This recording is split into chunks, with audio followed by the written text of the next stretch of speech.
Hello everyone, welcome to biology वाली Anu ma'am. और आज हम स्टार्ट कर रहे हैं हमारे बायो स्नैपशॉट का एक और सेशन। बायो स्नैपशॉट में बेसिकली हम ऐसे टॉपिक्स को कवर करते हैं जहां से क्वेश्चन आने की प्रोबेबिलिटी 100% होती है।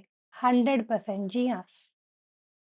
हम 10 मिनट्स के अंदर एक ऐसा टॉपिक कवर करते हैं जिससे आपके एक या दो क्वेश्चन आते हैं। Means within 10 minutes we can achieve 8 marks और 4 marks for the sure. 8 marks maybe and 4 marks तो पक्का ही आपको मिलने वाले हैं।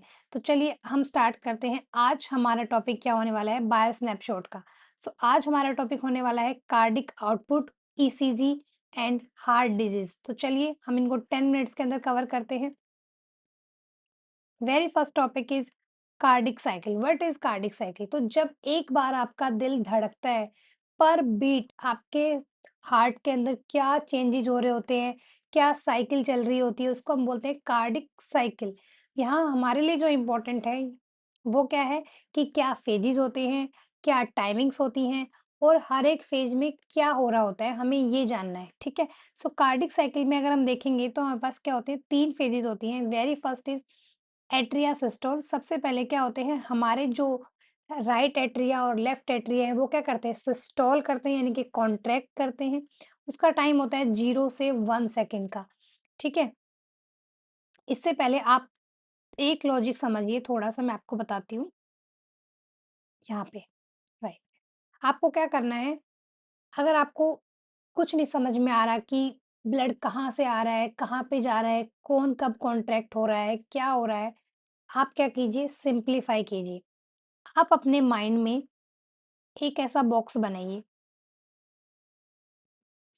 आप अपने माइंड में एक ऐसा बॉक्स बनाइए। उसके बाद आपको क्या करना है, बॉक्स थोड़ा इस तरफ बन गया, ये ठीक है। आप अपने माइंड में एक ऐसा बॉक्स बनाइए और उस बॉक्स को आप 4 पार्ट में डिवाइड कीजिए और आप इमेजिन करिए कि यही आपका हार्ट है। ठीक है। अभी क्या करना है, हमें जल्दी से लेबलिंग करते हैं। राइट साइड में राइट चीज़ें और लेफ्ट साइड में लेफ्ट वाली चीज़ें। ऊपर क्या होते हैं, एट्रिया। रिकॉल करते रहिए, ऊपर क्या होते हैं, एट्रिया। नीचे क्या होते हैं, वेंट्रिकल्स। ठीक है।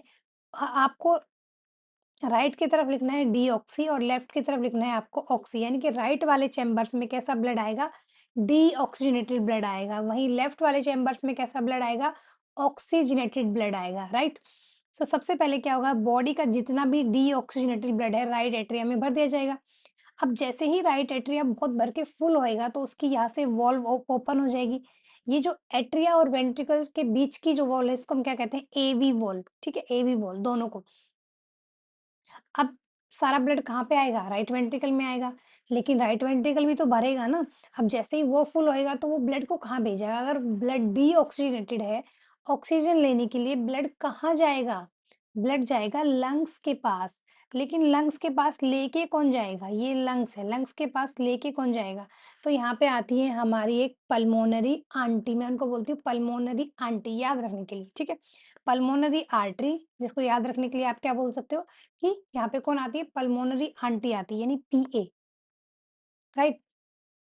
वो सारा डीऑक्सीजनेटेड ब्लड लेके लंग्स में चली जाती है। अब लंग्स का तो काम ही क्या है, ऑक्सीजन देना। तो ये क्या करते हैं, उस ब्लड को पूरा ऑक्सीजनेट कर देंगे। अब वो जो ऑक्सीजनेटेड ब्लड है वो वापस कहाँ पे आएगा, हमने कौन सा सेक्शन बनाया था ऑक्सीजनेटेड के लिए, लेफ्ट वाला। लेफ्ट एट्रिया में आएगा। कौन लेके आएगा, अपोजिट वाला लेके आएगा। आर्टरी लेके गई थी तो वेन लेके आएंगी। ठीक है। पल्मोनरी वेन लेके आएगी। जैसे ही लेफ्ट एट्रिया पूरा फुल हो जाएगा, सारा ब्लड कहाँ पे आएगा, वेंट्रिकल में आएगा। और वेंट्रिकल के थ्रू सारा का सारा ब्लड थ्रू द आयोटा हमारी बॉडी पार्ट्स को दे दिया जाएगा। लिवर हो, किडनी हो, ब्रेन हो, सबको दे दिया जाएगा। ठीक है। ये बेसिक लॉजिक है। पहले आपको इतना तो थोड़ा समझ अपना दिमाग में रखनी पड़ेगी कि जितना भी डीऑक्सीजनेटेड ब्लड है राइट एट्रिया में आएगा, उसके बाद राइट वेंट्रिकल में, उसके बाद लंग्स में चला गया, वहां से ब्लड ऑक्सीजनेट होके लेफ्ट एट्रिया में आ गया एंड देन लेफ्ट वेंट्रिकल में और फिर पूरी बॉडी में चला गया। यही साइकिल चलती है। चाहे आप कार्डिक साइकिल पढ़ो, आप ईसीजी पढ़ो, या आप इनको मिला के पढ़ो, सर्कुलेशन पढ़ो, सिंगल डबल जो भी पढ़ो, सब कुछ यही इसी साइकिल से कंप्लीट होने वाला है। ठीक है। तो चलिए अब जल्दी से पढ़ते हैं cardiac cycle. Cardiac cycle basically क्या है, पर बीट, आपकी बॉडी के अंदर आपके हार्ट में क्या साइकिल चल रही है, उसको हम कहते हैं कार्डिक साइकिल। सबसे पहले क्या होते हैं, आपकी जो एट्रिया है वो क्या करते हैं, सिस्टोल यानी कि कॉन्ट्रैक्ट करेंगे। सपोज कीजिए ये राइट है और ये लेफ्ट है, जब ये कॉन्ट्रैक्ट करेंगे तो क्या होगा, सारा ब्लड वेंट्रिकल्स में आएगा। सो 0.1 सेकंड के लिए जैसे ही ये कॉन्ट्रैक्ट करे, सो ब्लड वेंट्रिकल्स में आया, ब्लड वेंट्रिकल्स में आने के लिए किसको ओपन होना पड़ेगा, एवी वॉल्स को ओपन होना पड़ेगा, ठीक है। और जो भेजने वाली वॉल्स हैं, वो सेमिलुलर वॉल उनको बंद रखो, अभी ज़रूरत नहीं है। सो वो बंद रहेंगी और एवी वॉल ओपन रहेंगी। जब भी कोई वॉल ओपन रहती है, जब कोई साउंड नहीं आता है, ठीक है? उसके बाद होते हैं वेंट्रिकुलर सिस्टोल। अब जब एट्रिया ने अपना सारा ब्लड वेंट्रिकल्स में भर दिया है, तो suppose these are the ventricles, अब ये क्या होंगे, ये कॉन्ट्रैक्ट होंगे और सारा ब्लड हमारी बॉडी में पहुँचा देंगे, राइट? और ये वाला लंग्स में पहुँचा देगा, ओके? सो आपको क्या करना है, अब क्या होगा, जैसे ही ये कॉन्ट्रैक्ट होएँगे, सो ब्लड जो है वो वापस नहीं जाना चाहिए, तो एवी वॉल बंद हो जाएँगी। जैसे ही एवी वॉल बंद हो जाएँगी, तो यहाँ से हमारा पहला साउंड क्रिएट होगा, दैट इज़ कॉल्ड लब साउंड, दैट इज़ कॉल्ड लब साउंड, ठीक है? और सेमिलुलर ओपन हो जाएँगी क्योंकि सारा ब्लड अब पहुँचाना है हमें बॉडी पार्ट्स में। उसके बाद थर्ड जो स्टेट है दैट इज़ जॉइंट डायस्टोल। अब क्या होंगे, अब हमारे एट्रिया और वेंट्रिकल्स दोनों रिलैक्स हो जाएँगे। रिलैक्स होने के स्टेट में वो फीलिंग करते रहेंगे, बट दे आर रिलैक्स। तो अभी क्या होंगे, आपके एवी वॉल्स ओपन रहेंगे लेकिन सेमिलुलर क्लोज़्ड हो जाएँगी। अगेन कोई वॉल क्लोज़्ड हो रही है तो दूसरी साउंड बनेगी, that is called dub sound, that is called dub sound. ठीक है? हमें क्या याद रखना है, कार्डिक साइकिल में 3 फेजेज़ होते हैं। एट्रिया सिस्टोल करता है, उसके बाद वेंट्रिकल सिस्टोल करते हैं, उसके बाद जॉइंट डायस्टोल होता है। टोटल ड्यूरेशन होता है 0.8 सेकंड का, एट्रिया का सिस्टोल होता है 0.1 सेकंड का, वेंट्रिया का सिस्टोल होता है 0.3 सेकंड का और जॉइंट डायस्टोल होता है 0.4 सेकंड का, ठीक है? सो ये हमें याद रखना है। हार्ट रेट हमारा 72 बीट पर मिनट होता है, ठीक है? ये वही लिखा हुआ है जो अभी हमने पढ़ा है कि एट्रिया जब सिस्टोल करेंगे तो एवी वॉल ओपन होंगी और सेमी क्लोज्ड हो जाएँगी। आइसोमेट्रिक ये सारा वेंट्रिकल्स को लेके है कि आइसो वॉल्यूमेट्रिक कॉन्ट्रैक्शन, यानी कि वेंट्रिकल्स कॉन्ट्रैक्ट होंगे लेकिन उनका वॉल्यूम में कोई चेंज नहीं आएगा। सो अब आपकी एवी वॉल क्लोज्ड हो जाएँगी और सेमिलुनर भी क्लोज्ड हो जाएँगी प्रेशर बिल्ड करने के लिए। फिर जैसे ही इजेक्शन होगा, सो सेमिलुनर वॉल ओपन हो जाएँगी। उसके बाद रिलैक्सेशन होगा तो अगेन सारी वॉल्व्स क्या कर दी जाएँगी, बंद कर दी जाएँगी, रिलैक्स होने के लिए, प्रेशर को ड्रॉप करने के लिए। नीड टिप जो है वो आपके लिए क्या है, कार्डिक साइकिल का टाइम होता है 0.8 सेकंड का, सिस्टोल होता है 0.1 सेकंड का, वेंट्रिकल सिस्टोल होता है 0.3 सेकंड का और जॉइंट डायस्टोल होता है 0.4 सेकंड का। चलिए next topic is ECG. ECG में बेसिकली हम क्या करते हैं, जो हमारे हार्ट के अंदर इलेक्ट्रिकल एक्टिविटी हो रही होती है, उनको हम रिकॉर्ड करते हैं और इस ग्राफ के थ्रू हम उनको पढ़ते हैं। तो इस ग्राफ में हमको कुछ वेव्स नज़र आती हैं like P, Q, R, S, T. तो इनका मतलब क्या होता है? बस हमसे यही पूछा जाता है। सो पी वेव क्या रिप्रेजेंट करती है? एट्रिया के डीपोलराइज़ेशन को। डीपोलराइज़ेशन का मतलब होता है कि जब किसी को ये सिग्नल मिल रहा है कि आप कॉन्ट्रैक्ट हो जाइए, ठीक है? हमारा हार्ट जो है मायोजेनिक है, वो खुद ही सिग्नल भेज देता है, खुद ही कॉन्ट्रैक्ट कराता है, खुद ही रिलैक्सेशन करा देता है। सो डीपोलराइजेशन का मतलब होता है कॉन्ट्रैक्ट करने का सिग्नल बेसिकली। सो पी वेव जब आती है तो इसका मतलब है कि एट्रिया हमारे कॉन्ट्रैक्ट हो रहे हैं। Contract, depolarization, systole, same meaning, ठीक है? सो बी पी वॉल का मतलब होता है हमारा जो एट्रिया है वो डीपोलराइज हो रहे हैं, सिस्टोल हो रहे हैं, कॉन्ट्रैक्ट हो रहे हैं। क्यू आर एस का मतलब होता है वेंट्रिकुलर डीपोलराइज हो रहे हैं, सिस्टोल हो रहे हैं या फिर कॉन्ट्रैक्ट हो रहे हैं। टी वेव का मतलब होता है वेंट्रिकुलर जो है वो रिपोलराइज हो रहे हैं, मतलब वो रिलैक्स हो रहे हैं, ठीक है? पी और आर सेगमेंट जो है, ये वाला जो सेगमेंट है, ये हमें बताता है, पी एंड आर इंटरवल जो है वो बताता है कि एवी नोड से अब सिग्नल कहाँ पे चला गया है, ऐसे नोड से अब सिग्नल कहाँ पे चला गया है, एवी नोड के पास चला गया है। ठीक है, ये हम नोडल टिश्यू में पढ़ते हैं।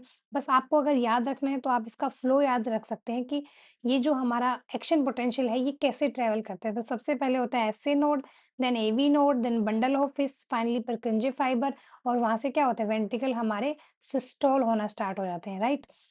उसके बाद हम आते हैं हमारे हार्ट डिजीज़ पे। 4 हार्ट डिजीज़ हैं, इनसे बहुत बार क्वेश्चन आए हैं, मैच द फॉलोइंग आए हैं, बस इनको फटाक से पढ़ लेते हैं। कोरोनरी आर्टरी डिजीज़, जिसमें बेसिकली क्या होता है, हमारे आर्टरीज़ के अंदर कोलेस्ट्रॉल का, कैल्शियम का, लिपिड्स का, इन सब का डिपोज़िशन हो जाता है और फिर प्रॉपर ब्लड सप्लाई नहीं मिलने के कारण हार्ट अटैक हो सकता है, चेस्ट में पेन हो सकता है। हार्ट फेलियर का मतलब होता है कि हार्ट अपना काम करना ही छोड़ दे, हार्ट का काम ही पंप करना है और हार्ट पंप ही नहीं कर रहा है, तो फेल टू पंप या सब insufficient to pump. Heart attack या मायोकार्डियल इन्फेक्शन का मतलब होता है कि जो मसल्स होती हैं हार्ट की, उनकी अचानक डेथ हो जाती है। सो हार्ट मसल्स की डेथ हो जाना इज़ हार्ट अटैक, ठीक है? हाइपरटेंशन का मतलब होता है अगर हमेशा ब्लड प्रेशर बढ़ा रहता है, नॉट कभी-कभी, हमेशा अगर ब्लड प्रेशर बढ़ा रहता है, सो 120/80 mmHg ये नॉर्मल है, लेकिन अगर हमेशा 140 और 90 है तो फिर वो हाइपरटेंशन के करना आता है। उसको हम साइलेंट किलर बोलते हैं, क्योंकि उसके हमें कोई अर्ली सिम्पटम्स दिखते नहीं हैं। अचानक स्ट्रोक आ सकता है, किडनी खराब हो सकती है, लीवर खराब हो सकता है, ठीक है? सो नीट का जो टिप है वो क्या है, लब साउंड कब आती है, जब एबी वॉल्व क्लोज होती है, जब वेंट्रिया क्या करते हैं, सिस्टोल करते हैं। वहीं डब साउंड कब आती है, जब सेमिनुलर वॉल्व क्लोज होती है, और ये कब होती हैं, जब हमारे वेंट्रिकल्स क्या करते हैं, डायस्टोल रिलैक्स करते रहते हैं। नॉर्मल बीपी ये वाला होता है। नाउ कुछ क्विक रिवीजन है तो उनको हम देख लेते हैं। क्विक रिवीजन क्या है, मस्ट रिमेंबर जो है, कार्डिक आउटपुट का फॉर्मूला होता है stroke volume into the heart rate, that is 5 litre पर मिनट। क्यूआरएस जो है वेंट्रिकुलर डिपोलराइजेशन होता है। कार्डिक साइकिल जो होता है ये उसके टाइमिंग्स हमने देख लिए। अगेन हार्ट अटैक हमने देख लिया। पी वेव आर्teriयल डिपोलराइजेशन दिखाती है, टी वेव और वेंट्रिकुलर डिपोलराइजेशन दिखाती है। पेस मेकर कौन है, एसए नोड है। हार्ट साउंड जो है वो क्या होती है, लब और डब होती है, ठीक है? अब आपको मुझे बताना है कि what is you wave? You wave क्या रिप्रेज़ेंट करती है? यू वेव क्या रिप्रेज़ेंट करती है? आपको मुझे ये बताना है कमेंट करके, ठीक है? सो आप इसको पढ़िए, इससे आपके 4 मार्क्स फॉर श्योर आ जाएँगे। हो सकता है 8 भी आ जाएँ। Okay, thank you.